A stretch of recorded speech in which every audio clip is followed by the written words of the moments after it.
Happy Mushoku Mondays, everybody. Welcome back to yet another Trek, the Mushoku Tensei Jobless Reincarnation novel series. We are on Redundant Reincarnation, Volume 2, Chapter 4, technically. I did get a whole bunch more side stories, so we got to go through some side stories. We're going to do Doppelganger, then we're going to go into Chapter 4, and then we got some more side stories, and I think that'll pretty much cover us for this Mushoku Monday. So really only one chapter from this volume that we're actually going to get into, but that's fine, that's fine. Like I said before, we're going to get through everything. I want to dive into literally everything that Refugin has created for this series, and I'm going to eat it all up. But yes, as per usual, greatly appreciate everybody's kind words, your support, all that stuff. Everybody that's dropped by for the premiere Hey Chat. Hope you guys doing good. Hope you guys have a great rest of your Monday after Mushoku Monday. But yes, as per usual, greatly appreciate everybody's support channel monetarily through Patreon, tips, links, super thanks, memberships, all that stuff. Last week we had Orsted Cultist with 21 months at this point. Nicholas with 120 gifted memberships. Just gone crazy with gifting those memberships to everybody. At this point, I think the system's rigged. If all those chatters that are usually regulars on Mushoku Monday that are constantly chatting in the chat, not getting those memberships, I think something's rigged. It must be giving memberships to people that watched like literally last week or something like that. There's got to be some sort of trick or something in there. The dodge skills are insane. I'm just going to say the dodge skills are insane. But yeah, that aside, greatly appreciate the emotes there. Thank you, Nicholas, so much for your support. Philip with the new membership, thank you so much. I thought you were membership already, so that's weird. But yes, and then Rose Moist, as always, with a super there. Thank you so much, Rose Moist. It means a great deal to me. But with that said, we should just get right into it. But first, I want to say something. I found out some really good news this week. For those that don't know, we had a long time member of the chat and the channel, David. He's a fantastic friend and a longtime supporter of Mushoku Monday. I just finally heard from him again for the first time in like a year, and I was actually terrified that something happened to him. So it was really good to hear from him. I hope he's doing better, just going through some stuff, but I really appreciate your longtime support, and it's really good to hear from you again. That made my day. It literally made my day. I gave up at some point, like, oh crap, something happened. This sucks, but anyways, that good news aside, let's get into it. Starting things off with side story, Doppelganger. That day, Rudius visited the floating fortress with Sylphie. Technically, there were 3 of them there. However, it's unclear whether that should be counted as a person. So for now, let's just say it's the 2 of them. Yes, the automaton SS-01 On, also known as Nanahoshi Hajime. They brought her to meet Nanahoshi. Yeah, right here, immediately realized Refugin messed up. Refugin messed up already. They're going to the floating fortress to introduce On to Nanahoshi. What did we learn from the last chapter? Nanahoshi named her On. So why is Rudius taking On Nanahoshi Hajime to Nanahoshi when it's already named? Somebody goofed up. He goofed up. Incidentally, Orsted and Pt.2 seem more interested in the automaton, eagerly examining her. Although Orsted and Pt.2 seem to have a bad relationship, they might not be as hostile as they appear. Again, I think Orsted likes Pt.2. It's just the situation they're in. Don't get too attached. He's got to kill Pt.2 eventually. However, because On was made in Nanahoshi's image, Savaro looked at Rudius as if he were some kind of trash. Usually, when Savaro looked at him that way, Sylphie gave her a reproachful look. But this time, she just kept a straight face, as if it was the most natural thing to do. Yes, he was at fault. He's got like a Opansu. We got like an Opansu look from Savaro looking down with a disgusted look. And then Sylphie's like, yeah, I'm not gonna argue this time. After Orsted and Pt.2 finished their examination, they went to the meeting room to wait for Nanahoshi to wake up, as usual. Sitting together with Sylphie and On, Rudius felt a mischievous urge. Of course, not a sexual one, but something more akin to a prank by Lara. For example, having On sit in Nanahoshi's usual seat, eat, and make small talk like they usually do. When Nanahoshi walks in, she would see someone who looks like her chatting with him. After her surprise, they would yell, "There's 2 Nanahoshis," in panic. Then Pt.2 would come in holding a prank successful sign to reveal the truth. Yeah, talk Pt.2 in that one, I dare you. Rudy, you're not a child anymore. You should know when to fool around. Of course. Without saying anything, Sylphie saw right through him just by his expression. This time, it was his fault for making genitalia on the Nanahoshi doll without permission. Yeah. He'd save the jokes for later. So, he wanted Sylphie to ditch that angry look that she had. If you have any orders, Master Rudius, please give them to me. I, On, will carry out them. For someone who's just born, you're quite confident. I possess a high-performance body crafted by you and Master Zenoba. Not not the right wording right now. Not the right wording right now. A high performance body. Although my lack of experience stop. Stop. Although my lack of experience may make soul completion difficult, I believe I can accomplish tasks with some assistance. Please the wording. That's impressive. Then go sit in that chair and eat this hamburger. Rudy. While they were fooling around, the door to the meeting room opened. Sylphie's about to kill him. Sylphie's gonna kill him. That night, Rudius was found dead in his bed. While they were fooling around, the door to the meeting room opened. Yawning without hiding her drowsiness was Nanahoshi. Huh? As soon as she entered, she noticed the existence that looked just like her. It's a pleasure to meet you, Lady Nanahoshi. I am Automaton SS01 On. On immediately stood up and bowed. Oh, hello. Nanahoshi, confused by the bow, returned it. When someone bows to you, you bow back. It's a very Japanese gesture. As she bowed her head, Nanahoshi seemed to remember something and let out an awe. Now that I think about it, you said you were going to make one, so it's finished? Nanahoshi reached out to touch An without hesitation, but An took her hand instead, forming a handshake. Nice to meet you. Oh, likewise. She repeated the unimportant words twice. Nanahoshi had intended to treat An like an object, but she was responded to as a person, which caused her some confusion.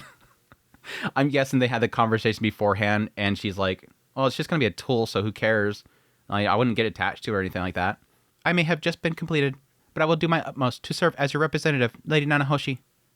Yes, well, that's okay. This is like way too much for her to process having just woke up. Because I don't know, it depends on how the whole system itself works and freezing somebody in time with that power. Like, she's yawning. Obviously, she's going to be sleepy or whatever, but like how much of her brain is even awake at this moment? Or is she like half asleep? Is she half conscious? And now she's having to process this thing in front of her that's supposed to be automaton, not supposed to be real, not a human, but it still looks like it. And then she's had to process the fact that Rudius did that. Nanahoshi gave a somewhat uncomfortable response and turned to look at Rudius. She talks more formally and human-like than I expected. She'll be making public appearances. So, Zenoba and I taught her various manners and etiquette. An, as Silent 7-Star, would have opportunities to show her face in various countries, so they drilled proper etiquette into her. Lilia and Aisha also helped with this. They were amazed at how quickly she learned. So why did you bring her here? I don't recall there being specific plans for this. Well, it's hard to say, but we have a bit of a problem. Actually, this An, as you can see, I made it quite elaborately. But, well, I even created certain parts too. Nanahoshi responded with a disinterested but after a moment, she grasped the meaning and stepped back from An, or rather, from Rudius. With an unforgettable expression, she said one word. Gross. Rudius sat properly on the floor, in a kneeling position, and bowed his head. Of course, I won't use her for that purpose. I promised Sylphie as much, so please, I beg your forgiveness. Sylphie later told him that Nanahoshi looked at him with a very complicated expression, as he bowed his head. Automaton SS01 On vows to protect your chastity for the sake of Lady Nanahoshi's honor. I guess that's the good thing. I guess that's technically the good thing out of all of this, is that she's going to be extremely powerful, and it's going to take some, what they say, like a Saint tier swordsman. And again, that's the limiters. I'm sure it can go even further than that without the limiters. I mean, she could probably just blow herself up. She'd probably just explode if she wanted to. So it's actually okay because she technically can prevent them from doing anything with it. So it does sort of go against what I was saying before, where the worst part about all this is the fact that he not only made something in her image, but it's now going to be out there in the public that people can do things to it when she's right there. It's like the idea of people making deep fakes of stars and whatnot in suggestive poses or, footage of stuff actually happening. It's like, it's wrong. Like, it feels wrong. All he heard was Nanahoshi muttering, "That's not what I meant." And so, Nanahoshi and An's meeting ended safely. An would go on to serve in various tasks as Nanahoshi's representative for Silent 7-Star. But that's a story for another time. We'll see. We'll see. There's a lot of chapters that end a story for another time, and we never get them. So we have a whole bunch of another times to get to eventually in one of these volumes. It's going to be an entire book out of, oh yeah, by the way, remember that another time? I'm kind of wondering what that complicated expression is. I would assume it's just the idea that she doesn't want him to have to bow to her because of how much she's doing for her. But at the same time, she wants to be mad. Like, she wants to literally strangle him. But there's also a side of me that kind of wonders, is a complicated expression the idea of how much she does she like that? Like that, not that she likes the fact that there's a Nanahoshi over here with her look that has the bits and pieces, but the idea of her, again, loving Rudius and liking Rudius, and thus kind of being okay with that. Again, complicated expressions, like very vague here. Very vague here. The idea that she kind of, I don't know, gives her a wrong impression that Rudius is kind of into that for her. I don't know. I think it's probably just the idea that she doesn't want him bowing his head because of how much she's doing for her. And this technically is a step in doing a whole lot to help her out. But at the same time, she's pissed. Anyways, goofy chapter. Let's move on to chapter 4. A day at the office. Folks, Orsted perspective chapter. I think the first Orsted perspective chapter, I'm pretty darn sure it's the first Orsted perspective, which is freaking cool. It gives us a really cool look into what's in that head, because again, Rudius is always trying to read him, and we're always making assumptions about him, but this is the first time we're actually going to get into his head and see how he actually thinks. Orsted awoke from his slumber to a beautiful morning. Once, nothing scared him more than this moment. If he were killed in his sleep, he wouldn't wake up where he was laying down, but in a dark forest. I'm guessing the starting point is always in this one dark forest. If he couldn't find somewhere secure, he was too scared to rest his head. On the other hand, he dies sometimes because he couldn't concentrate due to lack of sleep, though that hadn't been much of a problem, since he learned how to keep up his guard even when he was asleep. In any case, he never imagined back then that he'd live and sleep in a place like this. Focusing on his breathing, he headed for his office. A mountain of papers there documented the point of divergence between this loop and the usual. Pausing right here already, I know already, I like to see that, yes, this is a person with a fear. He had a fear at some point.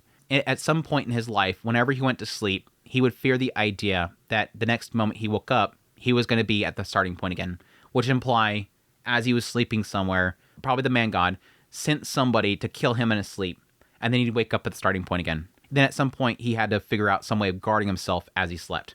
That was an important thing to prevent himself from dying all the time. They concern fundamentals and divergences. Fundamentals were history where he did nothing, and divergences were events and changed outcomes that resulted from his actions. Makes sense. He documented these things to defeat the man god. To that end, it was necessary to expend as little as mana as possible. The Second Laplace War, 80 years hence, would be especially key. Keeping his mana expenditure to a minimum in that war would lead to the man god's overthrow. He therefore had to utilize these fundamentals and divergences to alter history, to preserve mana at all cost. Naturally, he could not bring these documents with him to the next loop, so he had no choice but to document all of his actions immediately before the loop, then read them over and over again until he had them memorized. This time was different. This time, Rudius Greyrat was here. Every time he acted, every time he interacted with anyone, the world would change. Originally, Orsted had planned to simply document points of divergences, but at some point, it had become a sort of observation journal about Rudius. He's like everything. He's just diverting everything. His name featured on almost every page, and in such massive volume that Orsted couldn't document fast enough. He planned on documenting until the next loop, but he expected a lot of information would slip through the cracks. Yeah, I imagine this. The whole idea here is that I would assume that he's making one document that is like, this is how everything plays out if I do nothing. And this is probably something that he just observed the first few times. The first, probably 100 loops could have very well been him just kind of going around observing the world itself. He's got to figure out the world. Again, he's born at that point. He's literally born at that point. And he's just traveling around figuring out everything in the world. So he has a good idea, based on those many loops, how it plays out. This kingdom rises here. This kingdom does this, such and such. And then he has the other documents, which is, okay, when this happens, the divergences, how you can divert everything, what will happen in the end by diverting them. And again, through all these many loops, he has figured out if I do this, it benefits me. Make sure to do that again. A Laplace is going to be born here. I got to make sure to take him out. That's a divergence. I figured out where he's being born, and I figured out how I can divert at that point. Now you have a world where Rudius appears in it, and suddenly it's like, okay, I do my usual path here, and then right here, Rudius suddenly makes it branch out like a million pieces. It's just the path fragments, and there's just so many documents. But it's interesting that he's keeping up with it, because he gets into it in a minute. Is it really that important to keep track of? Because there's no telling if Rudius will be here the next time. He knows at this point that Rudius is like a massive anomaly. As we know, based on what happens in the future, that's an incredible anomaly here. But he knows the anomaly. Rudius has never been here. The Rudius gray rat that he once was dies at that moment. He doesn't live. There's a different person from a soul from another world that's literally there. Truthfully, Orsted saw a little purpose in it. Something was strange about this loop, like something special was going to happen. Given that the chances that Rudius would be in the next loop were low, all these records might be for nothing. It could be that this was a loop in which Orsted must defeat the man god. Perhaps that was his destiny. He would build up his forces, then, saving his mana for the time that was to come, and defeat Laplace using as little of it as possible. After that, he would use all of it in the final battle with the man god. That was his plan. Yep. That's what happened back there when he sacrificed all that mana to take down Alec. That was an acceptance of help. All right. I'm going to go all out again. Gonna go all out with Alex. He didn't have to go all out with Alec. He did on purpose. But yeah, good point. Again here, there's no telling that Rudius is going to be there. It is kind of a curious question mark. It would be kind of a cool what if to have there. To have a what if scenario where they do fail, Orsted does reset, and then he gets back to that point. He's literally... I could totally see him standing outside that house in Buena Village, waiting to find out if Rudius gets born. Please, my friend, please arrive again. I doubt it would happen, because my assumption there is that Rudius, they're implying that Rudius was summoned from this other world. His spirit was summoned over. He kind of weaseled in through that flow there, and zoop, right in there. And it's probably a good chance that these two worlds are completely different, like, time elements. And the idea that when time resets for Orsted, it's not resetting our world. It's only resetting the time of the Mushoku Tensei world. After that, he would use all of it in the final battle with the man god. That was his plan. That said, Orsted seen no harm in making records. If he should be defeated in this loop, and Rudius was in the next loop, then this information would surely be a weapon that brought him closer to victory. See, even there he's hoping that if I reset, hopefully he's there. However, he could not show it to Rudius. He knew him. If Rudius saw it, he would find some strange way to misinterpret it. He would. even though the fear element doesn't affect him, he still has that distrust because of his face. It's my face. Orsted started his work for the day. First, there was the information that had come in via the contact tablet in the night. The tablet had made it significantly easier to gather information. In the past loops, whenever he changed something, he had to go there to witness the changes firsthand. He was accustomed to it, but the curse that he bore made it extremely challenging work. That's actually very interesting. That never dawned on me. The idea that, yes, with the contact tablets there, he can have them, in the throne room of these different leaders across the world, and he can communicate to them without the fear messing with them. Key thing there. Not that the tablets are there for somebody to be able to contact them in case of emergency or something like that. He's able to communicate with leaders without having to be in person, thus not causing that effect of the curse to mess with them. Very interesting. It's like when you make a phone call to somebody, you don't have to get dressed up. when you call somebody important, you don't have to get dressed up to be in front of them. You're like on the phone. The voice is all you need. Now he would obtain ample information without leaving his chair. A marked difference from when he had to go through several loops to learn the results of one change. Yeah. On the other hand, if Rudius did not exist, Orsted would not require an information network of this extent. Things would never have changed this much if he were alone. So much had changed. He didn't even know what his next move was. Rudius has done so much for him, set up this information and everything, he just doesn't know what to do anymore. There's so much crap going on, I don't even know what to do anymore. You need other managers and people to do, like, assisting work. He was also a little lost for what to do with the automaton that Rudius created. He had seen the figurine that Rudius named on. He never imagined human hands could produce such a thing. Pt.2 was surprised too. He said it was closer to a human than his spirits. Why? Why? Okay, I would know why. I mean, the idea here is that Rudius, again, handcrafted the body and the skin and everything. He had to figure out the best material to use for different things. So my assumption there is that by the body alone, it's more human than his spirits. The spirits may have been coded in a way that they don't really have as much of a skin feel to them. The bodies themselves might not look very human-like. Again, because for Pt.2, he literally has to code and write what the structure of the body is, what this part's going to be, yada, yada, yada. Technically, when it comes to the brain, that's what Pt.2 put in it. He put that part into it. So On's brain and personality should be similar to that of what the other ones are. I'm going to assume it's probably the body.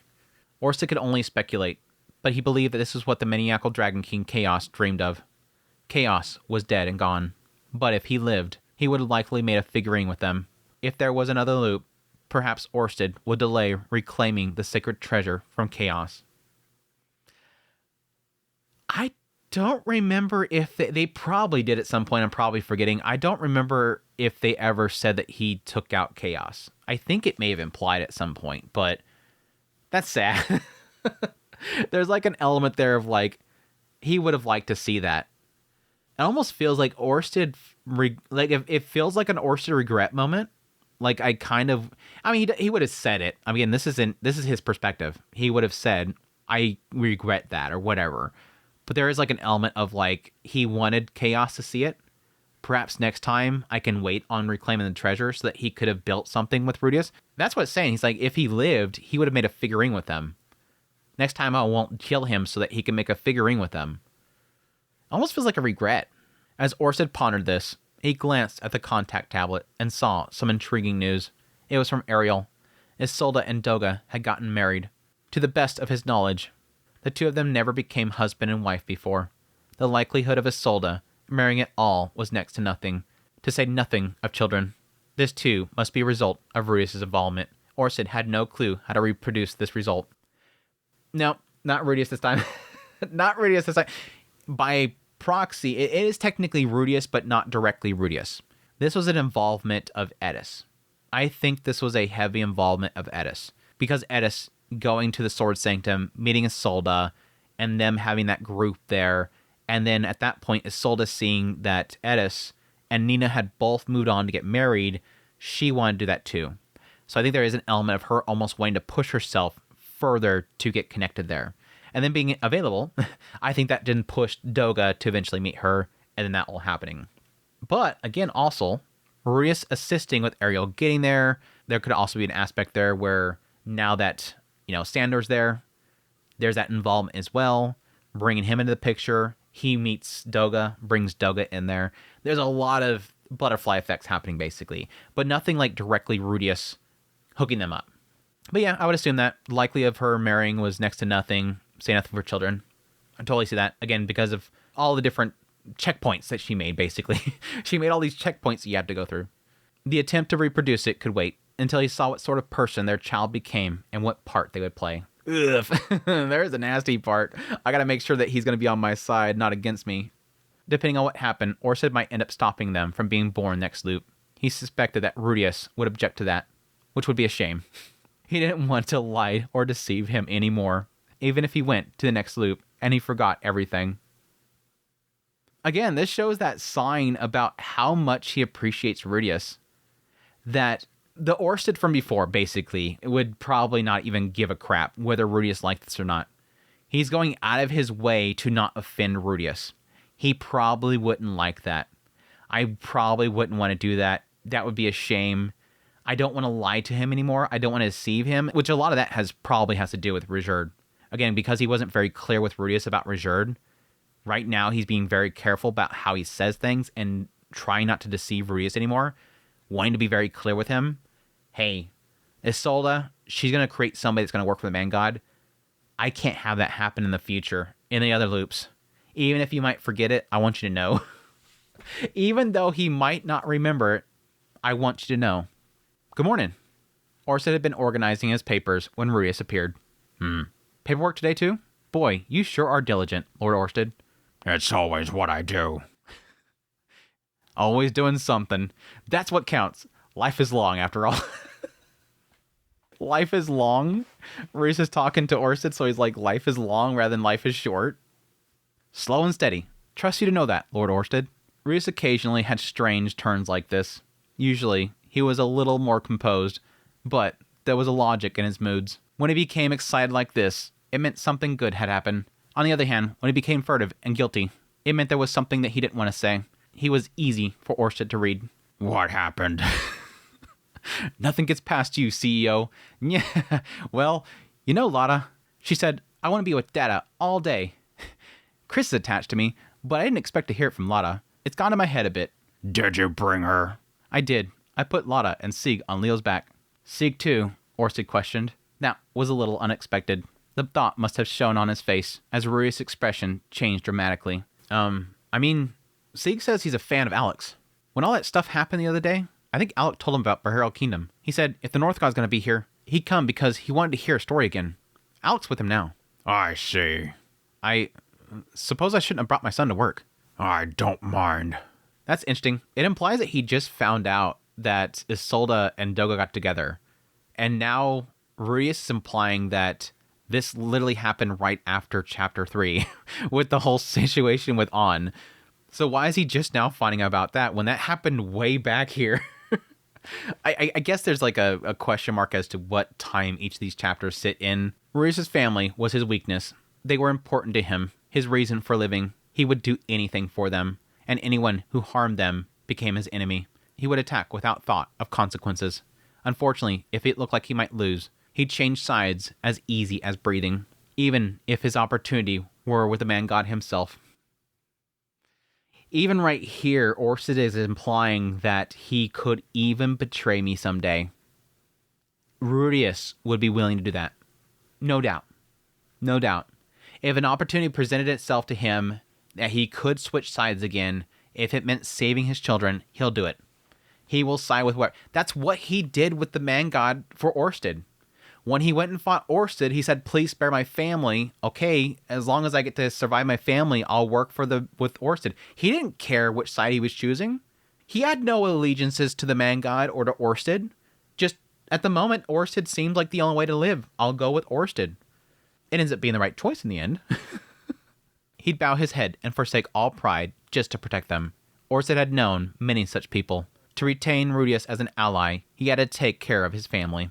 At the very least, treating them badly had to be avoided. Orsted also kept an eye on them, protecting them as much as he could. So long as he guarded what Rudius held most dear, he would not betray him. After all, the man god could hardly promise him the same. Yep. Yep. The man god don't care about taking care of his kids. Like, you think the man god's going to come down there and babysit them? Nope. All such calculations aside, Orsted's curse didn't seem to affect Rudius' children. And he liked them well enough. Orsted likes the kids. Confirmed. Confirmed. He liked the kids. Taking good care of them. A little liveliness was not such a bad thing. It almost made him feel like a normal person. I love it. I love it. Everything. This is like our first real kind of look into Orsted's mind right here. He likes it. He loves the liveliness of it. He likes the children. Again, initially it's because Rudius is an ally, but he's very weak and he'll do anything for his family. I need to make sure not to hurt them. I need to make sure they're taken care of. So initially it could really be, okay, Rudius, do what you said you're going to do. You're going to go out there and take care of that. Go out there and take care of that. I wasted all my mana. I'm going to sit here and regenerate. We'll see if you can pull it off. Go around, do all of your stuff. I got to regenerate my mana. Go do your stuff. At the same time, he has to take care of Rudius' family to make sure that he never steps out of line. Yeah, keep doing that. I'll take care of the kids. Yeah, keep doing that. Then over time, he's like, I kind of like this. I kind of like the liveliness that I'm in. Again, this is the first time he's really experienced people that aren't running away from him. In any other loop, he's always isolated because of the curse. Everybody looks at him with disgust and distrust. They fear him, and they could never trust him. Now suddenly, I am in the presence of a family and people that don't look at me like I'm a devil.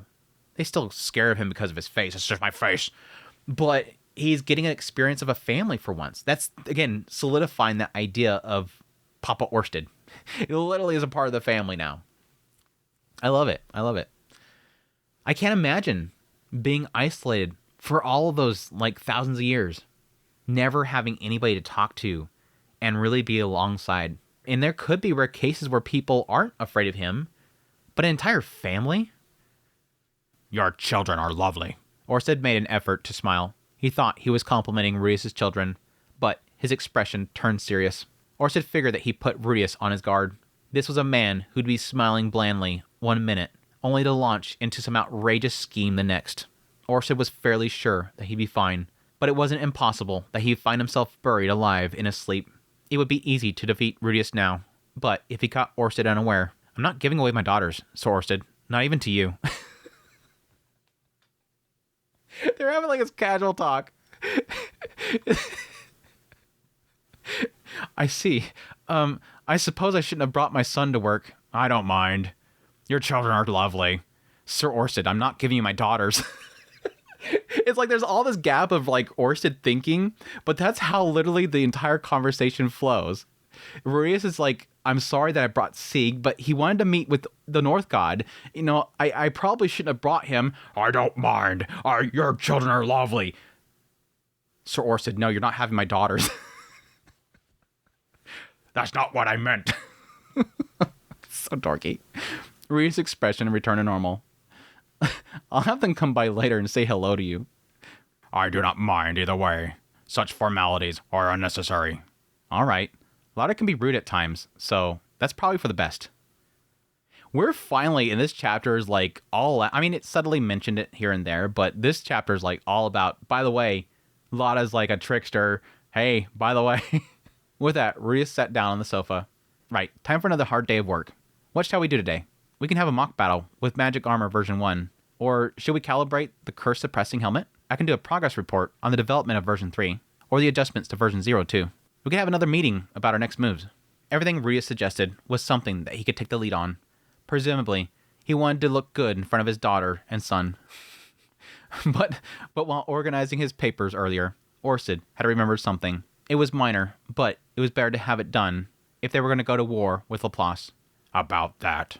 This year, a persistent drought would cause a famine in a country in the south of the central continent. Countless families would starve to death. Such was the natural order of things. What concerned Orsted was one of the families in particular. There was nothing remarkable about this family, except for their youngest son. He would grow up to be a talented commander. In the Second Laplace War, he would command his armies in the battle to defend Eastport. His exceptional leadership would allow the King Dragon Kingdom's army to hold out for a long time.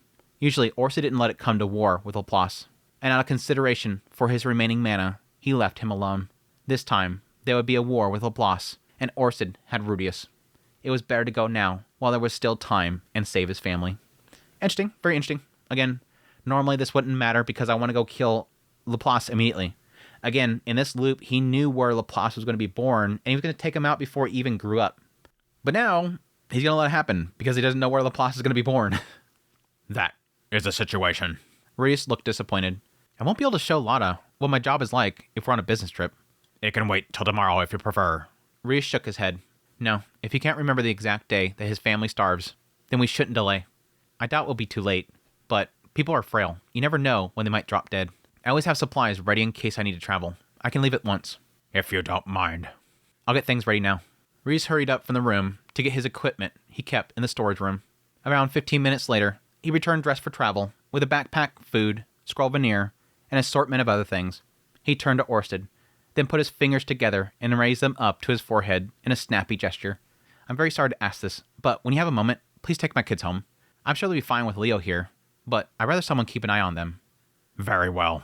He hardly needed to ask. Orsted was not about to disregard the reason for his loyalty.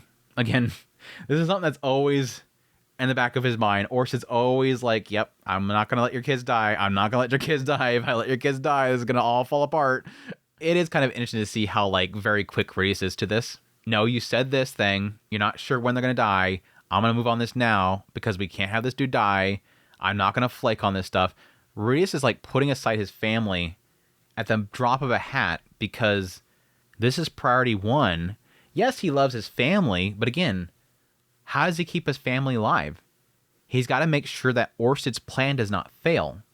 Again, because if he doesn't have Orsted at his side, his family's going to die. Rudius knows that he always has to have Orsted on the positive. Otherwise, this all falls apart. So it's like the two sides. Orsted knows that Rudius is loyal only because of his family, so don't let anything happen to the family. On Rudius' side, always make sure that Orsted keeps going forward and that Orsted is going to some goal, otherwise my family is left exposed. It's like the both sides about the family. I'll be off then.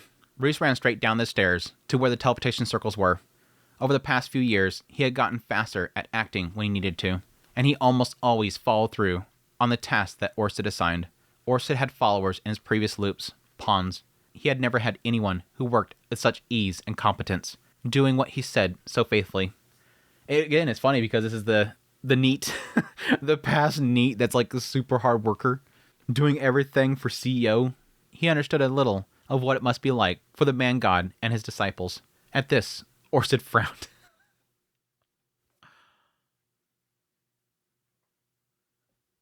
He understood a little what it must be like for the man god and his disciples. At this, he frowned, possibly seeing the relationship between him and Rudius being similar to the man god and his disciples. And the idea that the only reason that he's working so hard is because the man god has put him in a position to do that.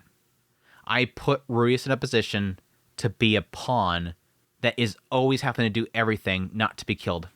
That's the only reason why everybody's so faithful to the man god, is that he's destroyed everything else around them that they have to. Orsted frowned. I don't want that relationship. Rudius was dependable, but it would not do to rely too heavily on him. If nothing else, understanding the man god left a bad taste in his mouth. Still, he had a few other options available to him at present. His alliance with Rudius was no reason to be reckless with his mana. He'd already spent too much in this loop. For the moment, he put on his curse-suppressing helmet and left the study. Very important right here, establishing that he doesn't want to put too much on Rudius' shoulders, that he himself wants to find and build up people to support Rudius. But it is sad in the end, at this point, getting to this far into, again, an Orsted perspective. Seeing that it's established the fact that he's fine with the children, actually likes the presence with them, it makes him feel normal. It makes him feel like a normal person, being able to finally socialize with the family. And despite that, still constantly reminding himself, I gotta make sure to take care of the kids, otherwise he's gonna turn on me. I gotta make sure that I do this because of this. And again, right here, relating to the man god. Seeing their relationship almost like him and the man god. It sucks. It sucks. When he went past the reception desk, Faliostia twitched. Oh, it's you, CEO. It seemed he had startled her. Thanks to the helmet, though, she merely jumped. The difference between when he wore it and when he did not was indeed great. He already documented the method for its construction. He might not be able to improve it, but he could reproduce it. He would make it again in the next loop. Again, another thing to keep on there for next time. And that's sad because that's probably in his mind all the time, every time. Would it be better to do this next time? Even though he's supposed to be going towards the goal, he probably always thinks about, mark this down for next time. Chairman Rudius left a minute ago. Will you be going out as well, Sir Orsted? Shall I accompany you? That is not necessary. I am only going out briefly. I will be back. Very well, sir. When Orsted stepped outside, he heard a voice just off to the side. That's when, slash! Berserker Sword King Edis found a split-second opening and sliced off the third North God's arm. The theatrical voice came from a shaded area behind the office. The third North God was down one arm. In front of him were North God Kalman II and Demon King Etoff. Behind him, Berserker Sword King Edis and Magician King Rudius. Not one of them was interested in what he had to say. The time for words was over. The battle was over. Everyone thought the third North God was about to meet his end. But then, whoosh, he fell into Earthworm Ravine. In the shade, a man was sitting on a rock with a young boy on the ground before him. He was Alexander Ryback, North God Kalman III. The boy was Sigart, Saladin Greyrat. He had grown considerably from when Orsted last saw him. The years passed by so quickly. This chapter completely changed my perspective of Alec. Because, like I said before, when Rudius left him with Alec and ran off to go fight On, I'm like, I'm not sure I would trust this dude. But he seems like a cool dude. I think he just likes the idea of a kid looking up to him. Like, stop, sit still, and having some kid look up to him. I think he likes it. I think he likes the idea of some kid like, oh, wow, you did that. That's so super cool. So the third North God ran. He knew that if he survived this, he still had a chance to win in the end. Into the ravine he went. Indeed, there was no humans who would jump into a ravine. The only ones who could have done it was his father, Alex, or Demon King, Etov. They aren't human. Not those two. They're fearsome warriors whose in veins flowed the blood of the immortal demons. But the third North God was sure that if they came after him, he could outrun them. Then, kabam! With a mighty clash, a huge shape came flying through the air. Who could it be? Was it the second North God? Was it Etov? Was it the Berserker Sword King? No, it was Rudius Greyrat. Dada! Sieg was enthralled by Alex's tale. But where was Lada? Orsted searched the surrounding area until he sensed the presence on top of a pile of straw in the office garden. He looked over and saw a young girl with blue hair sleeping comfortably atop the straw. A huge white beast wandered around the base of the pile, looking up at her, Lada Greyrat, and Leo, the sacred beast. Although the sacred beast had recognized Lada as a savior, she was an unpredictable child. Orsted wasn't sure what to make of this attitude from her. After she said that she wanted to be with Rudius, it was a little less than an hour since he had left Rudius at the entrance to the office. Now that Orsted thought about it, he also heard that she was fond of pranks. Perhaps she wanted to use her father as a way to avoid consequences for playing tricks. If so, then it was Rudius that Orsted felt sorry for, as he had been so pleased. I didn't actually think about that last time when I was breaking this down. Yeah, technically, Rudius was pretty happy earlier. Dude, get this. Lada wants to be with me today with Dada. She never says Christina, she does that all the time. But Lada, no. She wanted to be with Papa. And then again, he was all building up like, what do we talk about today? We can go about the magic armor version 0. Like, he's talking about stuff that he wants to present that'll make him look cool to the family and Lada. And he's like, no, I got to send you off to here. Aw, drats. And now Lada's over here just probably trying to want to get away from some, getting in trouble somewhere. The magic armor had already taken a pounding, but Rudius fired it up and came after me alone. All alone. They were midair where the third North God couldn't move. Kapow, kapow. The massive fists of magic armor hit him again and again. Kabam! Rudius and the third North God clashed into the floor of the ravine. Rising out from the dust came the third North God with only one arm and one leg left, falling by Rudius in cracked and broken magic armor. No one came after them. It was a single combat. Single combat! Seek. Single combat! Alec was telling Sieg about the battle in Imperial Kingdom. Orsted assumed that Lada, after bringing him here, had promptly fallen asleep, so Alec was keeping him entertained. But Rudius wasn't powerful enough to defeat the third North God. His blows from his fists had caught the North God off guard, but it wasn't enough to end the fight. The North God thought that was Rudius' downfall. He watched Rudius closely, but he underestimated his opponent. He assumed that if it came to battle, the magician Rudius would keep his distance and use his favorite attack, Stone Cannon. The North God wouldn't lose to an opponent who was not willing to stand and fight. Then Rudius caught him by surprise. He ran in, Stone Cannon blasting. Now, the third North God might have underestimated Rudius, but he was still a mighty warrior who had fought many battles.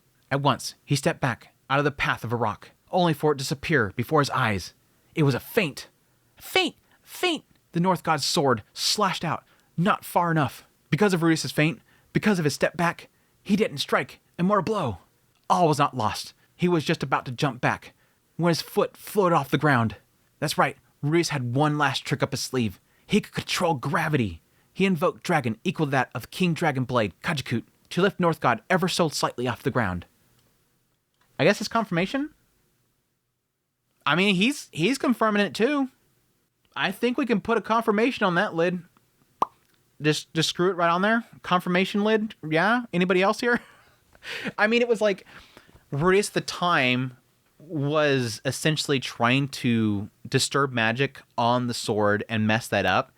And there was an assumption there that he just briefly let it happen and the sword activated and Alec didn't realize it and it messed him up. Because Alec used this sword all the time for its anti-gravity. And then suddenly out of nowhere, the gravity starts working again. He just doesn't realize it starts to work again. It just messes him up. But then again, later on, I think Rudius at some point did say that, okay, no, it did work that way. Here, Alex presumably convinced, yeah, he lifted my foot up. He did it. He invoked magic equal to the Kajikut. So again, I think that's kind of confirmation there. Then wham! Next thing he knew, Rudius' fist slammed into him. Wham, bam, bam, bam. The next hit kept coming, and coming, and coming. It was an onslaught. Rudius' almighty magical implement tore the North God to shreds. Kabam, blam, blam, blam. The North God began to black out. His legs wouldn't support him. With a clang, the King Dragon blade fell from his hand. Rudius had won. Hooray! Sig cheered as Alexander finished the story about him getting his beat. Sig's like, yes, you got your ass kicked. I was sitting there like, yeah, I did get my ass kicked, didn't I? Sig cheered as Alexander finished the tale of his own defeat with an air of satisfaction. A heartwarming scene, Orsted thought as he approached Alec. Alexander Ryback. Oh, Sir Orsted, are you going out? No, Rudius just left. Indeed, he left his children with me. He asked that I take him home at a reasonable hour and explain the situation to his wives. So Rudius had both of them? Rudius had both of them take him home? Considering the children were entrusted to Alec, Orsted didn't see the need to accompany them. Again, trust. Trust. Very well. I leave them in your hands. Yes, sir. Orsted nodded, then returned to his office. It was late afternoon. Having completed his section of notes, Orsted left the office again. Alex still had not taken the children home. It was not long until sunset, so he ought to go soon. The reception desk was empty. Faliastia must have finished her shift for the day. Usually, your dad acts like a spineless loser. I believe he's a coward at heart. However, when he's angry, there is no one more terrifying. Alec was still talking when Orsted went back to them, but he was no longer using his storytelling voice. Instead, he sounded like a lecturer. Sig hung on to his every word. He defeated me with his spirit. Sir Orsted experienced something similar, I hear. He wasn't overcome like I was, of course, but he recognized Rudius' spirit, and I suppose that's why he took your father as his follower. Can you guess why Sir Orsted and I admire your dad so much? Admire. I mean, I think that's probably kind of a loose use there. I think that term is a little bit loose use there. I mean, what he gets into is the fact of why admiring, but that's pretty cool to see that. I mean, I got that sense from Alec. The idea that he kind of respects Rudius in a way. And that's why he wants to take that title from him at some point. Or that placement in the, 7 great powers, you know what I mean. I don't know. The answer, my lad, is that he's strong. Dada's strong, but he always loses to Red Mama. Yes, well, he is strong in a slightly different way than most. Orso was curious to hear what Alec thought of Rudius, so he lingered, listening. Your dad has nothing going for him except for his mana. He's never been able to don a battle aura. He's not especially good at reading situations, and he panics when things don't go as expected. His vision is mediocre. Even with his demon eye, he still just barely comes in a level below Sir Orsted and me. Even then, his reflexes are so slow that his body cannot keep up with what the demon eye sees. He struggles mightily with dealing a killing blow to flesh and blood opponents. Little stomach for it. His ability to cast magic silently is a saving grace, and the speed in which he casts spells is unparalleled amongst magicians. But he could still never keep up with a swordsman like me. Once again, addressing the idea of how insanely powerful swordsmanship is compared to magic. Again, magic is still developing. Rudius can do some crazy stuff, and he gets into it in a minute, and the idea of like being able to drop something on somebody from a distance is great, but when you're close to somebody and instantly they can kill you, instantly swiping and killing you. Really, in the time it took him to fire off a stone cannon that can kill me, I can kill him 3 times over. If we wanted to, we could shut him down, no matter how many clever tactics he might have ready. And it's not as if I'm the fastest in the world. In terms of raw speed, I'm a rank below the very best. He can carefully blast his opponent with magic, so long as he can keep distance from them, but that's rarely possible. When you consider all these factors, your dad is just not made to be a fighter. Dad is weak? Sig looked unhappy. You're making fun of his dad, what the hell? Few children would be happy to hear their father spoken of with such contempt right in front of them, especially not those of such a loving father as Rudius. Hey now, don't look like that. I haven't finished yet, alright? Now, your dad's strong point is, he knows his shortcomings. Because of that, he comes up with ways to cover for his defects, while capitalizing on his strengths. What way? He made the magic armor, which boosts his speed many times over. Now your dad can survive when even a swordsman like me gets a jump on him. We can't shut him down anymore. It still wouldn't be a match, of course. The odds are against him, same as ever. But it brought him into our league.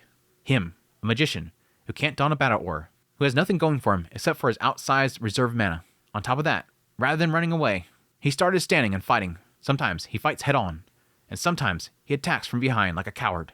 Sometimes he has his allies help him. Sometimes he stands alone. Can you guess why he stands up to us, even when the odds are against him? Sieg shook his head. To protect you, his family. Family, that's why. He loves you so much, he wouldn't hesitate to lay down his life to protect you. Damn, Alec. Can we get some W's in the chat for Alec? What is this dude? Who is this guy? What? I know what happened. When Rudius, literally, I don't know, ground beefed him into the wall. When Rudius sat there and, ground beefed him into the wall like crazy, just turned him into ground beef and it kind of just spewed out afterwards. Maybe it kind of just joggled that brain up there. I mean, there's going to be some impact happen to that brain. Maybe he just jostled something right into place. I mean, he ended up coming up there and doing some more stupid stuff and then get his butt kicked by Orsted, but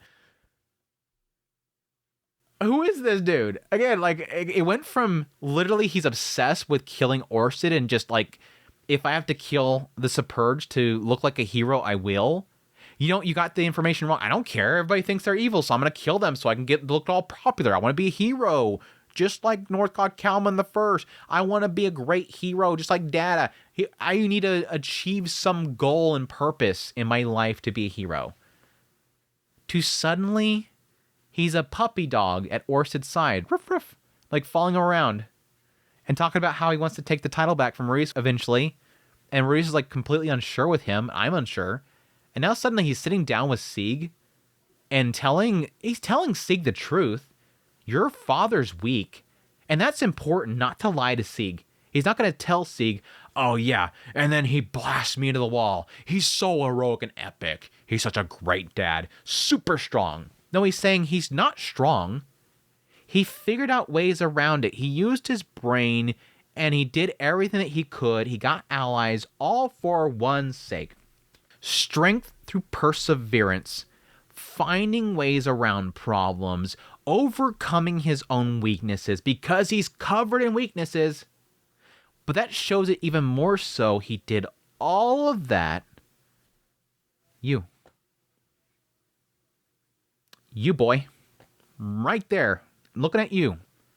He did it for you, Sieg. Again, such a cool dude. Who is this guy? Pretty badass dude, man. Massive credits for me. What a cool statement there. And again, brutally honest. At this, Sieg's eyes lit up. He clenched his fist in excitement, then beamed up at Alec. That really is Cheddar Man. Indeed, he is. Cheddar Man, a true hero. Cheddar Man. Oh, I forgot about Cheddar Man. All of a sudden, they began using the word that Orsted did not know. What in the world did being a Cheddar Man imply? Was it perhaps the name of a person? Never in Orsted's however many thousands of years had he ever heard of such an individual. This Cheddar Man. Who's Cheddar Man? It might be something Rudius had invented. He was always making up new words. Orsted would ask him about it the next time he saw him. He added Cheddar Man to his mental notebook. Mr. Northgard, sir, I want to be Cheddar Man too. You can be. Through hard work, you too can become a true hero. I heard as much from my father, a true hero himself. Hasn't your father told you? Dad never said that. Oh, well, I'm sure he will when you get a little older. How do you work hard? You get stronger. How? Through physical training and studying magic and the blade. Alec told Sieg all of this with perfect composure. Then Sieg, seeming to pluck up his courage, looked up at Alec. I understand. Mr. Northgard, please teach me sword fighting. Huh? Me? You won't? Isn't your mom teaching you Sword God style? I want to learn Northgard style. I want to surprise Dada and Mama. But I try to be a good teacher, but I don't think I have the knack. I was so hopeless that my apprentices usually wanted my father to teach them. Northgard Kalman III, Alexander Ryback, had painful memories of his youth. When he became a Northgard, he had more than 20 students. In only a few years, they had all left them to pursue their own paths. Alec had not taken an apprentice since then. But you're so cool when you fight. I want to learn Northgard style. I don't know enough to teach anyone else. As Orsted watched Alec dither, he suddenly found himself thinking of Rudius. There was a man who, despite saying he had much more to learn, taught many things to a whole range of people, all of whom were grateful to him for it. Orsted included himself in that list. Again, this is all Orsted's perspective.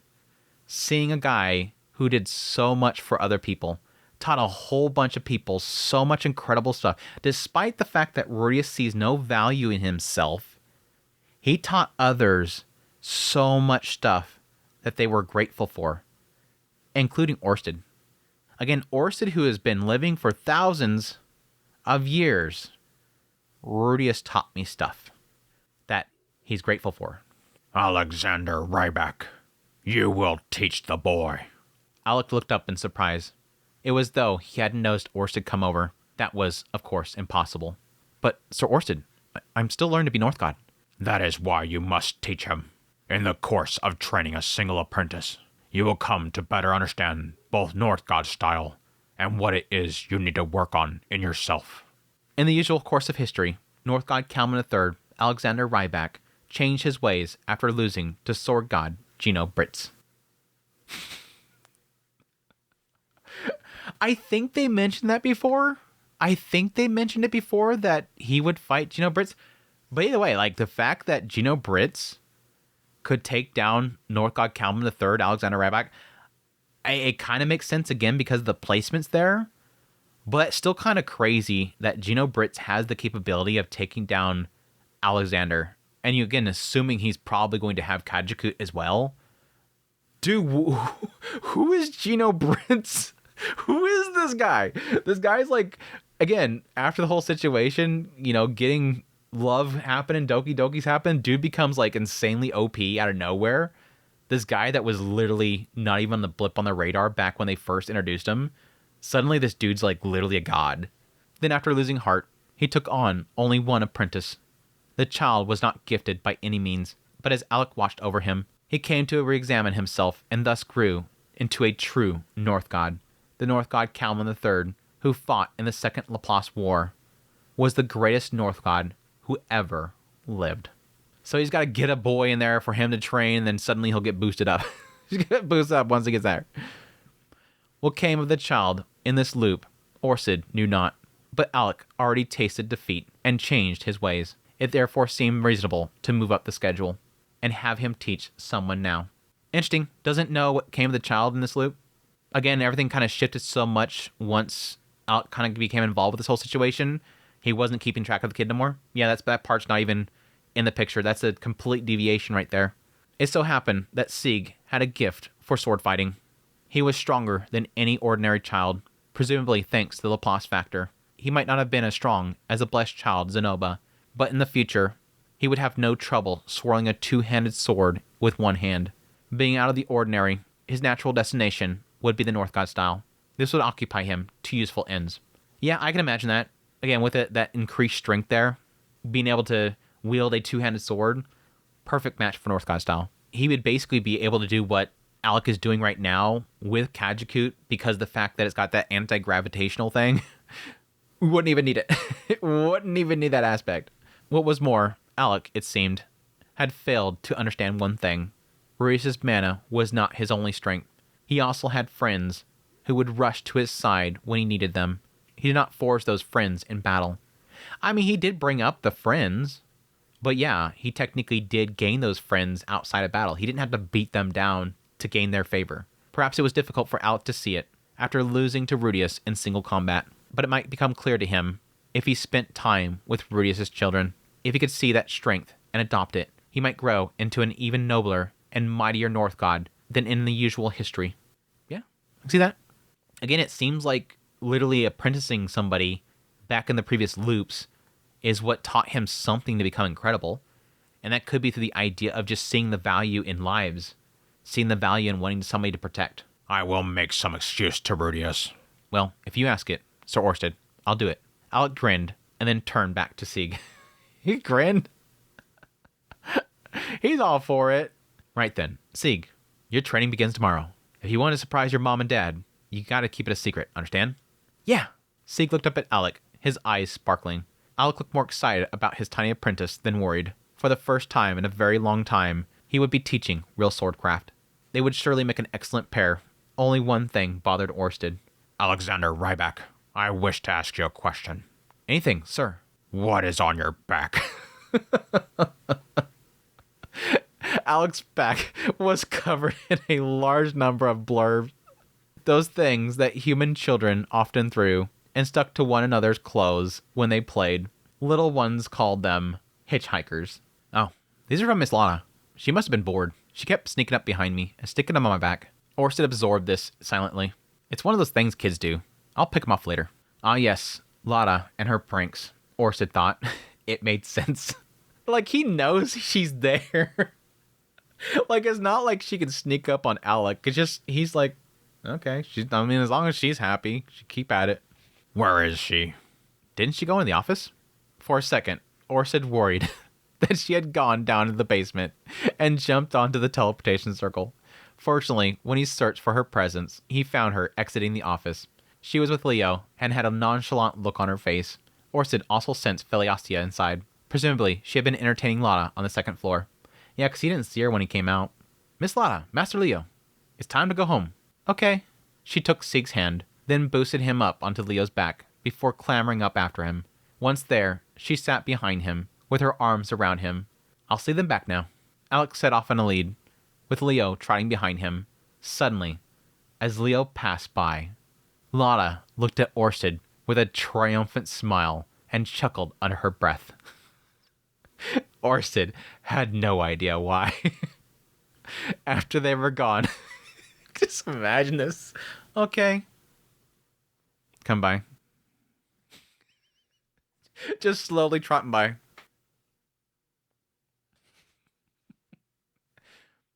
After they were gone, he went back into his office and found Felestia at the reception desk. She must have escorted Lada down. He told her she could go home, then headed for his study. That was when the meaning of Lada's smile revealed itself to him. His chair, the chair he always sat on, was covered in burrs. They would have stuck to his backside if he didn't spot them. This was a prank. He felt the corners of his mouth turn up as he gathered up the burrs and put them into a bag. Like a rare Orsted smile. I wonder if anybody actually sees that. There's like 2 points in here that he's smiling. I wonder if anybody can actually see it. He thinks he's laughing, but everybody else thinks he's just angry. As he was about to shove the bag away in his desk, however, he felt something was off. It wasn't a strong feeling. It reminded him of what he'd felt when he'd been poisoned by an assassin some time ago, as he was protected by magic item and his Dragon Saint battle aura. The poison hadn't worked, but he had still felt something. Despite that, he casually opened his desk drawer, only to find 5 live grasshoppers leap out. It had been a 2-stage prank. She used the burrs to put his guard down, then ambushed him. She had probably been hiding somewhere around the reception desk, waiting until he left to sneak inside and carry out the crime. This explained her look of triumph. He thought for a moment. He really had no idea how Lada would turn out. Just what was it about her that the man god feared? They're implying more and more the idea of how, like, Lada herself specifically is the threat to the man god. I wonder. Again, technically, in the future diary, she was dead in Roxy's belly. That was the first one he killed, was Roxy. That one.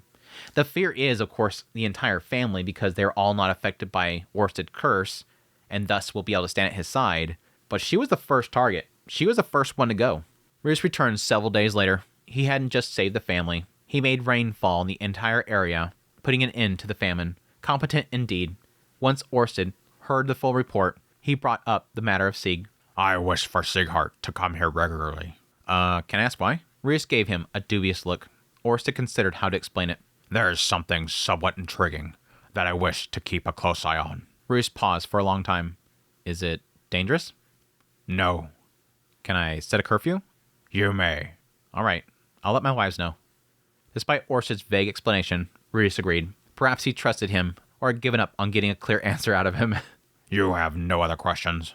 No. I think I know who's going to be doing what for Sig, though I'm not sure why it has to be a secret from me. Ah. I think it's good. Tell Alec to take good care of Sig. Rudius seen through it. For once, Rudius actually got the right idea without being told, where normally he's being told and he gets the wrong idea. It's completely backwards. This is backwards day, apparently. Rudius had seen through the ruse. Orsted felt grateful. The two of them were going to continue to work together, which is funny because earlier he said that he didn't want to lie to Rudius or keep secrets from Rudius, and he literally did it again here, but he's seen through it. Again, he felt relieved about it. The easier it was for them to understand what each other were thinking, the better. Transparency was desirable. Right. I'm heading home too. Indeed. Good work. As Rudius turned to leave, Orsted suddenly remembered something. Rudius. Yes? What is cheddar, man? What is a cheddar man? Rudius, what is this cheddar man? For a moment, he gaped at Orsted. He's a hero whose face is made out of cheese. He tears off bits of his face for hungry children to eat, takes out bad guys with one punch, that sort of thing. Was there such a hero in the world that you came from? In my world, he was bread filled with Onko bean paste, but no one knows what Onko is here, so I changed it to cheese. It's a story I tell to kids to get them to go to sleep. Cheddar Man tore off pieces of his face and gave them away, mystifying. Why do you ask? No reason. I was merely curious. All right, well, I'll be off. Orsted watched Rudius go, then returned to his study. The bag of burrs Law had left on his desk. The grasshoppers were gone, having escaped to the outdoors. When Lada got home, Orsted expected she'd be scolded for her pranks. A sigh escaped him. Lada and Phaliastia, Alexander and Sieg, and now Rudius and his Cheddar Man. This loop was full of surprises. And that is chapter 4. What a cool chapter. Again, like I said earlier, this is so cool to see. All of this is Orsted's perspective, how he views Rudius, how he goes way out of his way in order to keep that relationship going with Rudius. And at the same time, also acknowledging that there's other things about Rudius that he does appreciate. At the same time, Rudius sort of sees that appreciation for him as well. All that stuff is really interesting to kind of see how that is going through his mind. Again, finally seeing what's really kind of in that head of his and what he's accepting. And yes, seeing that he does appreciate Rudius for what he does and being at the side of his children and trying to forge something from that. It's really cool stuff. I love it. It's fun stuff. Anyways, on to side stories. Again, all the rest of these chapters are going to be side stories that were not included in the volume, which sucks. At the same time, one of them I hate. One of them I hate. Side story, the disciple, the hero, and Cheddar Man. The North God Calman III, Alexander Ryback, was troubled. It was a rare occurrence. Usually, he wasn't the type to be troubled. Immortal demons tend to make decisions quickly and decisively. That's a lie, as there's exceptions. Being a descendant of the demon king Atof, he inherited a decisive nature to a great extent. Thus, he didn't usually get troubled. However, he was troubled now. He was pondering what his first words would be to the boy in front of him. Sieghart Saladin Greyrat, the son of Rudius Greyrat, who received the name Saladin from the great hero Pt.2. Due to some kind of factor related to the demon god Laplace, the boy had green hair and unusual arm strength. But to Alec, these were trivial matters. After all, such traits were quite common amongst the demons. Sieg had become Alec's disciple. For Alec, it had been a long time since he took on a disciple. Though still young by immortal demon standards, Alec was considered quite old by human standards, and had numerous disciples as the North God Calman III. However, despite being a god-class swordsman, Alex was an inexperienced teacher who had never successfully nurtured a single disciple. With this new disciple, he was still unsure how best to train him. Yet, his instincts as an immortal demon told him one thing. The beginning is crucial. Gotta start right. Just do some runs. Just do some runs. Don't overthinking. Just do some runs. All right, we're gonna do some running. My disciple, what do you aspire to become? Cheddar Man.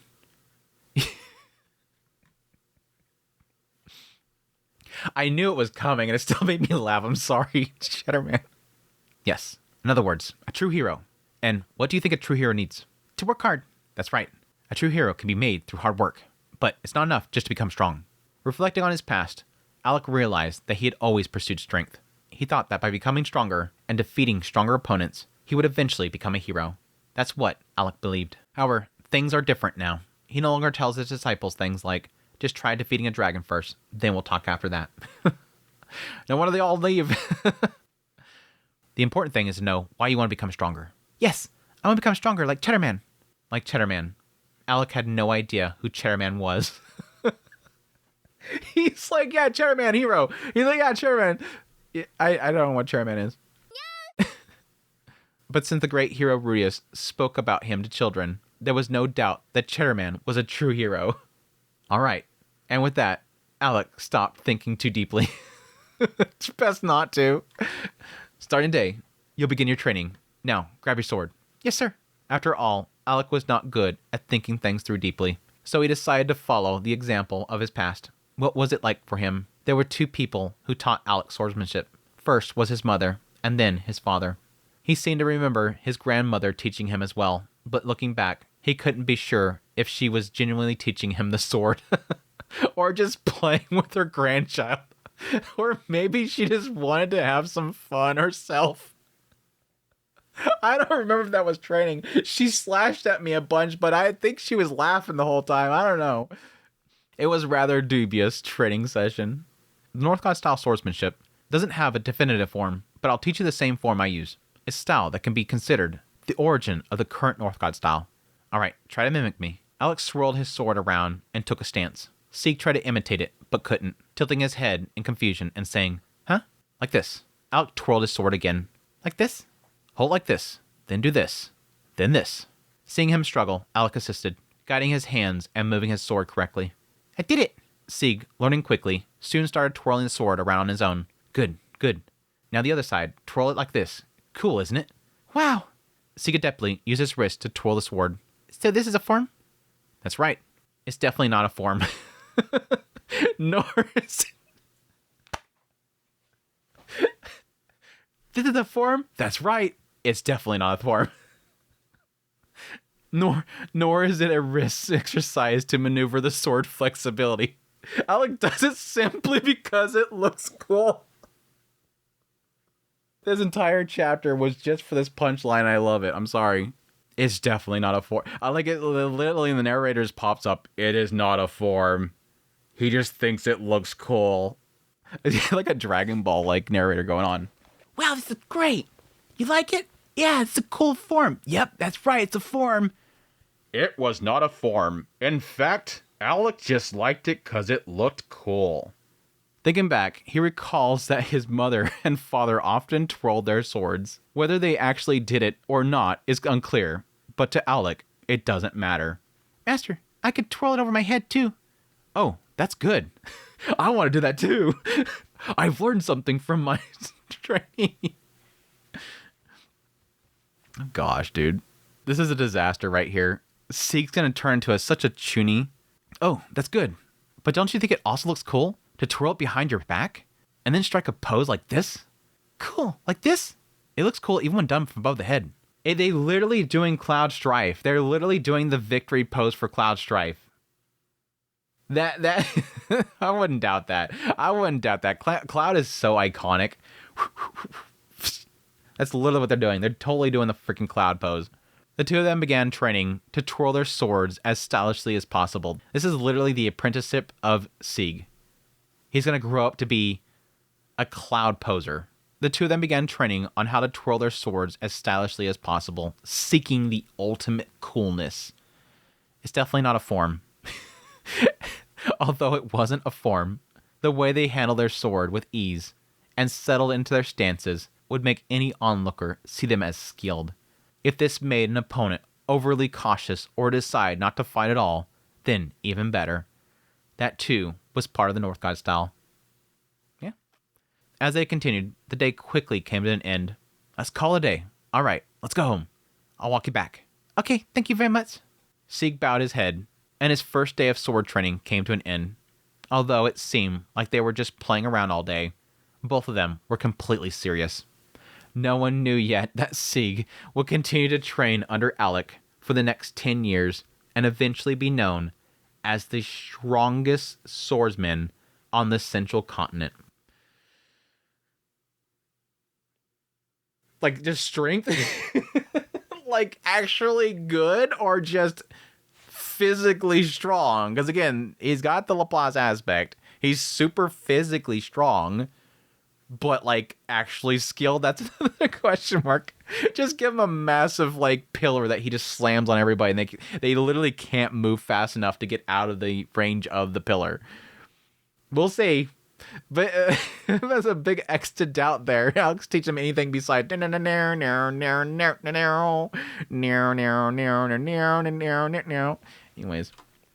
that's a goofy chapter. Goofy chapter. Side story. Oh gosh. Yakiniku at the Grey Rat residence. Yawn food chapter. Yawn food. I hate food chapters. I've always hated them. Let's get through it. I've never liked Refugium when it comes to food chapter, unless it's Randolph. I love Randolph chapters, but any other food chapter, it feels so lazy. Like there's nothing in here of importance. Rudius pondered. How could he convey the deliciousness of rice to his family? Until now, he had Aisha prepare various dishes like onigiri and tamago kake gohan. Aisha truly has a genius touch, and everything she made was delicious. However, unfortunately, his family had the perception that Rudius is eating something strange again and didn't seem to enjoy rice as much. They enjoyed fried rice, but that's not really the same thing. He's sure that Nanahoshi would agree. Fried rice is more like its own thing than just rice, don't you think? Why couldn't they appreciate the greatness of rice? Because you talk about it all the time, people get sick of it. One day, while troubled by this thought, Rudius suddenly realized something. That's right, in his previous life, although rice was a staple food, it wasn't the main dish. The main dish was always something else, and rice was there to complement it. In fact, it was the main dish that was best paired with rice, that is typically considered delicious. For example, grilled salmon, pork cutlet, or curry. Perhaps fried rice is also like this. Or maybe curry is something similar. Yes, discrimination is not good after all. In any case, he needed a booster to maximize the taste of plain rice, a richly flavored main dish. That is a key to convey the greatness of rice. So, what would be the best choice? Thinking about the most beloved rice booster in Japan, the answer was clear. Yes, Yakiniku. And so, Rudius decided to have a Yakiniku barbecue in the garden. He built a large fire pit, made a grill, and prepared charcoal and meat. His wives, looking slightly exasperated, thought, Rudius is starting something again. But once they understood that he just wanted to feed his kids an adventure-style meat, they eagerly helped out. Selecting the meat was the most meticulous task. After all, there weren't many countries in this world that raised cattle for meat. Beef was mostly consumed by wealthy elite, and rarely found in general markets. That's kind of interesting. It's implying that they do have cattle, that they do exist. You would assume that some groups would actually, like again, buy them from here and actually breed them and keep a large stock of them. But I guess the idea there is that there's cheaper ways of producing meat, and they just don't care about flavor or know how to cook it properly. But again, this is an aspect of like, again, they're expensive, so most people can't afford them. And there's no development of like agriculture and whatnot in order to feed a large area. It's not easy to find beef that has the right amount of fat, yet tender, and tasty enough to be cut and grilled. Or so he thought. But after some research, it turns out that Orsted knew where to find such meat on the Beggar continent. They found a creature called the sand arlux. Arlux? Similar to a cow. After hunting, butchering, and grilling it, they found it had texture and flavor very close to beef. So he went to Beggar continent and he didn't manage to run into one of these things? Surprising. No, I don't think so. I was wondering if it was that one, if it was involved with that guy that was cooking something with Paul and him. He gave the impression that it was a hibachi grill that was going on, but he didn't say anything about the smell of the beef or anything like that. They brought back the meat, divided it into different cuts, and marinated some of it with sweet and spicy sauce. And of course, plenty of rice. Considering the group they had, they could probably finish off an entire cow. So they prepared some chicken as backup. The preparations were complete. Massive X'd out there. Massive X'd out there. Like, I'm guessing Refugian, when writing this, doesn't realize how much meat is in a cow. Like, here we have the availability of buying like a half, quarter, or full cow. And like, I have like this pretty large freezer out in the shed. It would be difficult to fit a full cow of meat in that. Like, half of a cow is pretty stuffing that freezer. It is hard to store just a half of a cow. And again, that's not including like legs or head or anything like that. Just strictly like the meat from the shoulder point up here all the way down to the butt.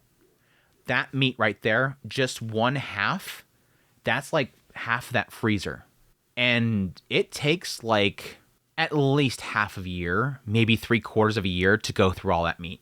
That's like cooking meat probably at least 4, maybe 5 days out of the 7 days a week. It's a lot of meat, dude. You're not going to feed an entire family, an entire cow in one day. I don't care that you have 6 children, 3 wives, 2 moms. It's not happening. I'm sorry, it's just not happening. Anyways, just my little actually moment for Refugian. Actually, Refugian, that's actually a lot of meat. Thus began the Yakiniku at the Grey Rat residence. They gathered around the fire pit, each grilling their own meat, dipping it in the sauce, sometimes eating it plain, and enjoying it while it was hot. It might not be an exaggeration to call it a barbecue. However, barbecuing typically involves slowly grilling large pieces of meat, and since they were dealing mostly with thinly sliced meat, calling it yakiniku seemed more appropriate. Please, follow what I do and try to eat it this way. He spoke as solemnly as he could, then proceeded to grill the tenderized, marinated meat on the grill, placed it on top of the bowl of rice, and took a bite. As the sweetness spread throughout his mouth, he shoveled in a spoonful of rice. Delicious. Yes, this was it. Though he's the kind of person who could eat rice by itself, beginners might need some meat to accompany it. Wow. Surprisingly, Lotta was most intrigued. She immediately placed several pieces of prepared meat onto the grill. Watching the meat sizzle, her eyes sparkled. Perhaps she was just having fun grilling the meat. She was mischievous. But as long as she was interested, that was fine. Following her lead, his wives and the other children began grilling the meat as well. After Lilia finished serving everyone their rice, she looked slightly puzzled, asking, "What should I do?" Yakiniku was all about grilling your own meat and enjoying it yourself. Although, please, help Zenith with her portion. A few minutes later, Rudius felt his strategy had succeeded. More rice, please. Ars and Sieg, and even Edis, began requesting more rice. Everyone was enjoying their meals, eating rice with meat. That was the right answer, after all. He finally felt that he had successfully introduced rice culture to this world, or so he thought. But then his eyes suddenly fell on the girl next to him, who was grilling meat with gusto. The rice next to her was untouched. Lotta knew where the food was at. That meat. Lotta's like, this, I need the meat. The meat. Lotta, you should eat some rice too. Why? The meat tastes better. If I eat the rice, I won't be able to eat as much meat. Even Leo isn't eating rice. Lotta glanced at Leo, who was devouring a chunk of raw meat a little distance away. Leo briefly looked at him, as if to say, "What is this?" But then quickly returned his gaze to the raw meat, as if to say, "I leave it to you." Leo occasionally scolded Lotta, but only when she did something universally wrong. This time, it seemed he was leaving it up to Rudius, since it was his own preference. Well, I guess it's fine too. Unable to find the right words, he forced out a response. After all, it's not mandatory to eat rice with yakiniku. Building on the success, he continuously developed dishes that complemented rice. But that is another story. No, please don't. Refugian, don't. I cannot stand the foodie chapters. They're so boring. I mean, this had a cute ending to it.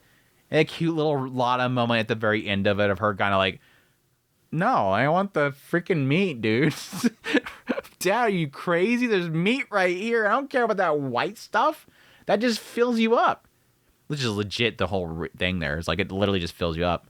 It's all right. I don't care much for the food chapters. Just it feels like, oh, let me talk about eating. That's original. Side story, though. Orsted Corp 8th Anniversary Celebration. Orsted Corp 8th Anniversary Celebration. Everything half off. They should have a deal going on. The party was held in the basement of the office. A room in the basement was dimly lit by a gentle glow of candles. The candle stood on a large cake. Seated in front of the cake was a man with the scariest face in the world, Orsted. His face was hidden behind a helmet, making his expression unreadable. Watching over him was the executives of the company. Ariel, the branch manager of Osir Kingdom. Zenoba, the head of doll sales and advertising. Cliff, the head of Cursed Countermeasures Department. Linnea, the head of the Mercenary Corps, and her deputy, Persinna. Advisor Aisha was in a maid outfit today, standing in front of the cart that carried the cake. The dimly lit room was modestly decorated, resembling a birthday party, but everyone had tense expressions. What kind of ritual was this? What were they being made to do? What had they done to deserve this? Their faces were a mix of anxiety and fear. Glancing back and forth between Rudius and Orsted, even Ariel and Zenobia couldn't hide their cold sweat. How strange. Could Orsted's helmet not be functioning properly? Rudius felt Orsted was looking at him with a confused expression that seemed to say, I'll kill you right now. It seemed Rudius, immune to the curse, had to take the lead. Lady Ariel, you once said that you wanted a chance to show your loyalty to Lord Orsted, didn't you? At that moment, Ariel shriveled, and all eyes turned to her. Everyone stared at her, as if to say, what has she done? Linnea, who was very ambitious, had a slight grin, as if thinking, Ariel made a blunder. No chance for promotion. If this were a manga, after condemning Ariel, Linnea's turn would come next. By the way, Linnea, didn't you sneak a snack from Lord Orsted the other day? Something like that. I did say, but this is... Then, please proceed. Yes? Ariel timidly stepped towards the front of Orsted. Her shoulders were trembling slightly, and then she peed herself. The party quickly got wrapped up as they flooded out of the room, and Aisha cleaned up the mess afterwards. No, I'm sorry. Her shoulders were trembling slightly, and her hands were tightly clasped near her stomach. However, her expression didn't seem particularly anxious. Rather, she looked somewhat amused, almost ecstatic. I was joking a second ago. Almost ecstatic. It was a bit scary, but perhaps this was the expression of someone who had cut down countless aristocrats as the king of the Austria kingdom. Lord Orsted, I wish you well. We all pledge our loyalty to you once again. Please remain in good health until the moment you defeat the man god. With that, Ariel gracefully bowed her head. It was probably unthinkable for the king of the great nation to bow so easily, but Ariel seemed determined not to forget who helped her become what she was. Ah. Orsted nodded at Ariel's words, and then looked at Rudius. Rudius felt that beneath the mask, he was wondering what was going on. Rudius, what is this all about? Bingo. However, Rudius didn't intend to make this gathering a stiff formal event. This is the Orsted Corporation 8th anniversary celebration party. He could sense the air of, what is that, but... In any case, it's a celebration. We have gathered here to affirm our commitment to our shared goal of defeating the man god and to strengthen our unity. This event was proposed by Lady Ariel, so we arranged the gathering. As Rudius said this, he felt the tension in the room ease. Everyone seemed to say, oh, that's all this is. Like, again, he said earlier he didn't want to make a stiff thing, but you literally made it stiff by the fact you didn't tell anybody what was going on. Nobody knew why they were there. Like, they all came there thinking they're going to get executed one by one. And then you tell Ariel to step forward, the only person that seems to know what the hell is going on. Okay. Now, Lord Orsted, please blow out the candles on the cake. Ah. When Orsted turned towards the cake, the candles were extinguished in no time. Did he blow them out? Rudius missed it, but whatever. He just used, like, wind magic. Probably went so fast, like, flicked his finger or something. All right, applause. Everyone gave a somewhat awkward applause. Lord Orsted is terrifying, but thanks to the strange thing my master does, that fear seems to diminish. Zenobia added an unnecessary comment at the end, but Rudius would let it slide. The party ended without incident, and they deepened their camaraderie.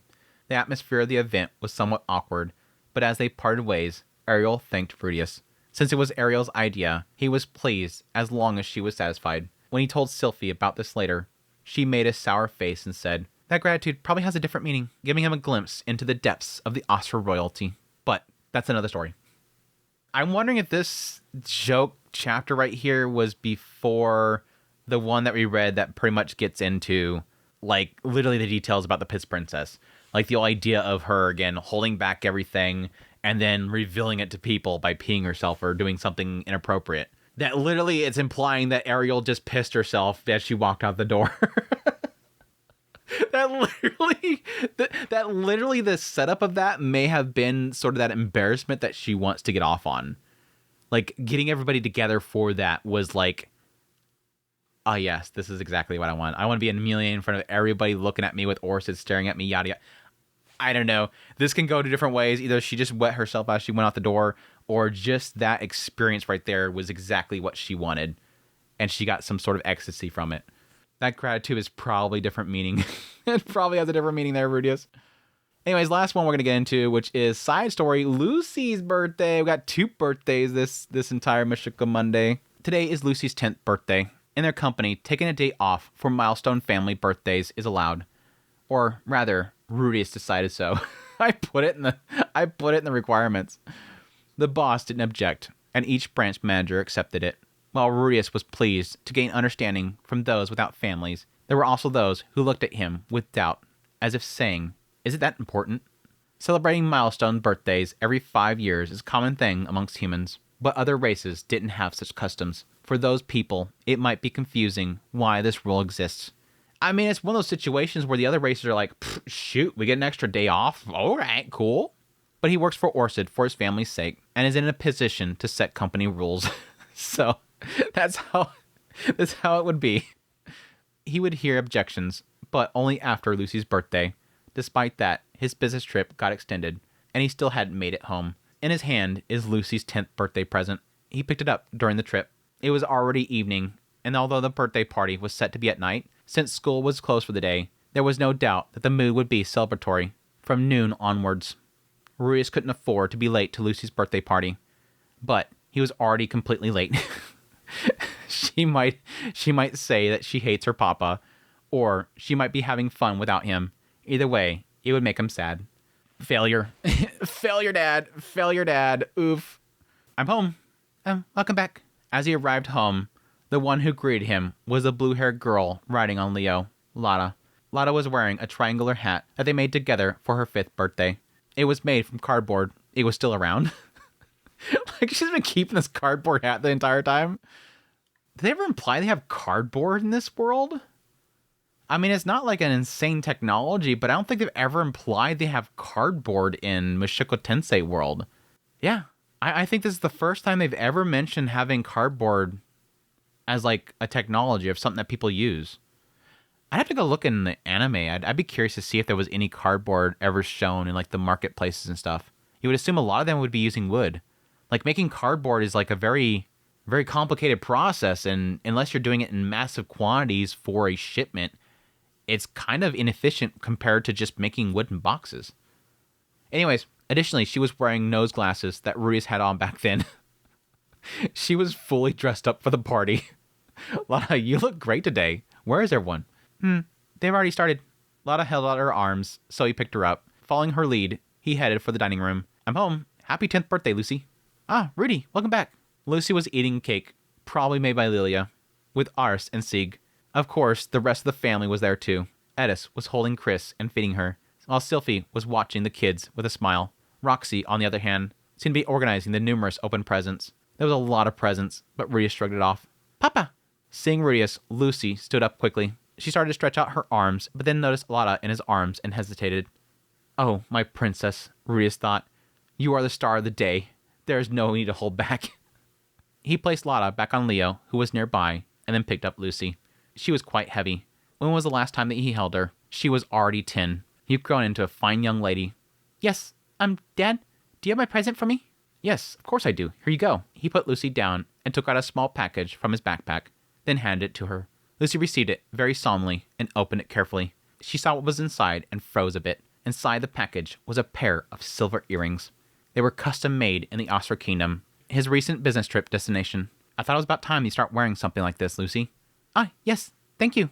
Mama, can you help me put them on? Lucy lifted the earrings carefully and then hurried over to Sylphie to have them put on. You have a piercing? She already got piercings? How do they look? They look great. Yes, I'll take good care of them. Lucy smiled and ran over to Ars and Sig. She seemed happy, but her reaction was a bit different from what Rudius expected. Maybe high-end jewelry was a bit too much for a 10-year-old, but he thought that in the future, Lucy would participate in social events, like a debut into aristocracy.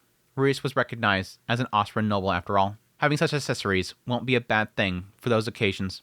He put a lot of thought into this. Rudius apologized in mind that he was a dad that didn't quite understand what his daughter likes. I mean, it's like you assume pretty things like that, girl's gonna be like all over it.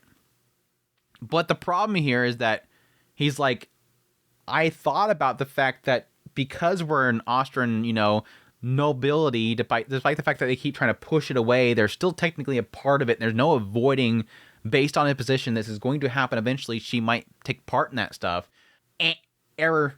That's where you went wrong, Rudius. That's why you got that for her, because she's going to go to parties with you for other people? That's going to make her happy? It doesn't seem like she's upset about it. She smiled and ran over and was like, oh yeah, Mama helped me put them on. And again, I'm assuming that she's already pierced, I'm guessing. Oh, cool, yeah, I'll take good care of them. And she runs over to the other two. I guess the idea is that she quickly went over to them. I thought she was going to show them off, but maybe she ran over there like, okay, let's go check out the other toys. I think that she's happy. There's nothing in there that says that she's upset. But again, yeah, his problem is that he's thinking from a perspective of position and what she's going to need to wear in order to go to those meetings. That doesn't need to be a gift. When you're presenting them before people, it doesn't have to be a gift. I think she likes them. I don't see any reason why she wouldn't like them. They're pretty. Papa. Lotta came back over to him with her arms outstretched, so he picked her up. All right, your arms are open again. Come on. Lotta's literally like, all right, you're free again. Back to picking me up. What's up, Lotta? I want a jade hairpin for my birthday. A request of her own. It seemed Lotta has started to assert herself more lately. A jade hairpin, huh? Yeah, got it. I'll have someone make a nice jade hairpin for you. I want something even better.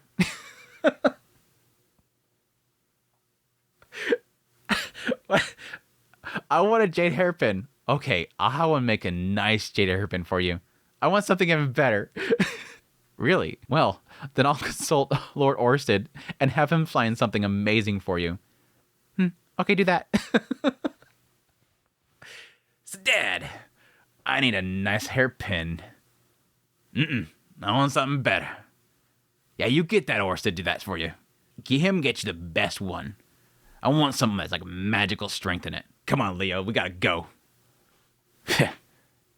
Useless.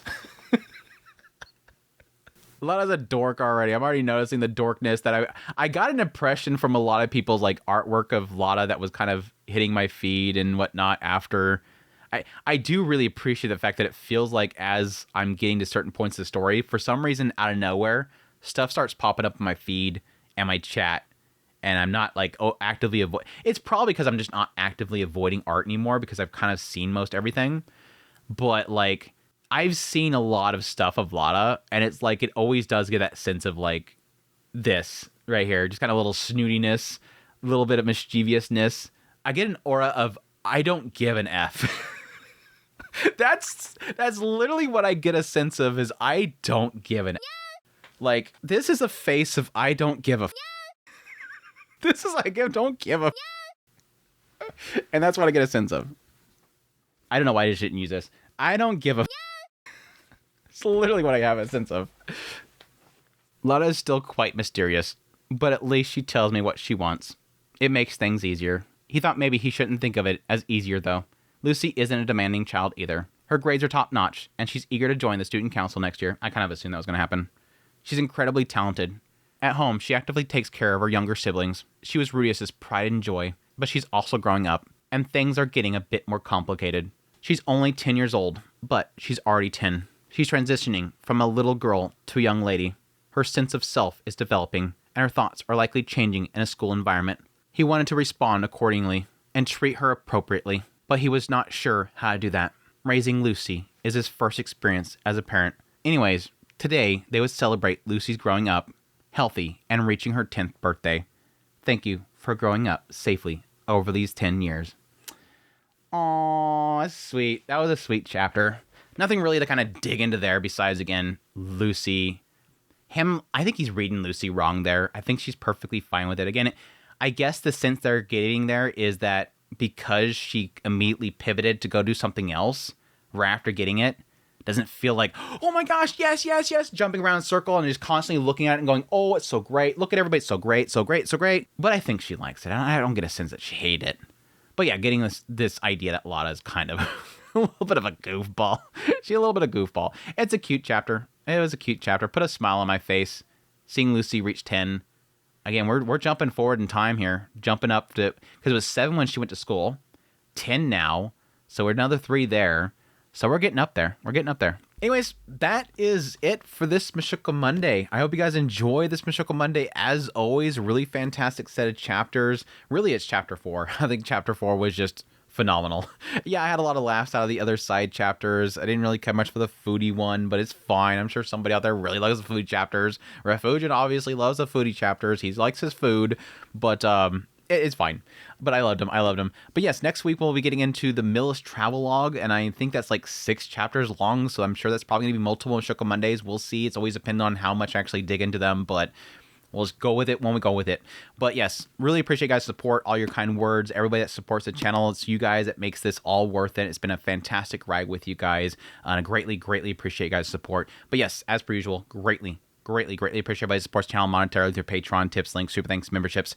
I cannot say it enough. You guys are what kind of keeps things going, keeps the lights on, keeps us all functioning. You guys are absolutely fantastic. But yes, until the next Mushoku Monday, y'all take care.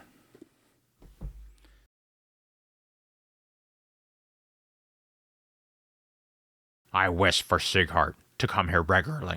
I wish for Sighart to come here regularly. I wish for Sighart to come here regularly. I wish for Sighart to come here regularly. He returned dressed for travel with a backpack, food, and a scroll veneer. He returned dressed for bleh. And so Nanahoshi and On meeting and so Nanahoshi and On's meeting ended I can't say it.